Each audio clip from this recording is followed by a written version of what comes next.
عامله طريقه تفريز الشاي. طريقه تفريز الشاي لرمضان. ليه يا بت؟ ليه يا بت؟ هتتشلي في رمضان؟ هنتشلوا في رمضان خلاص. انا بصي من رايي ان احنا نصوم من دلوقتي عشان نبقى فاضيين كده رمضان، قاعدين كده فاضيين. نفضينا بقى ايه؟ نطلع التفريزات اللي احنا عملناها في التلاجة.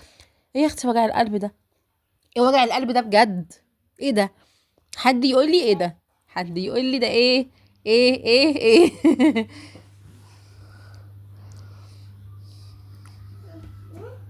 جماعة، بيفرزوا ايه، بيفرزوا لسان العصفور، وبيفرزوا الشاي، ناقص نتفرز احنا كمان. يعني ده اللي ناقص بقى، ان احنا كده ياخدونا كده ونتفرز كده ونتحط في الفريزر عشان ايه؟ تبقى طالعين كده يعني نصحى كده من يعني يمكن نلاقي نفسنا بصحتنا كده وحلوين، نفرز نفسنا على طول.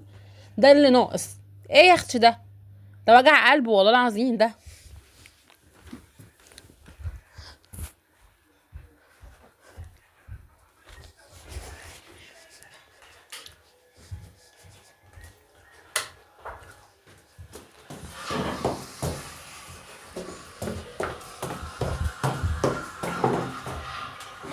هات العصفور.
ولا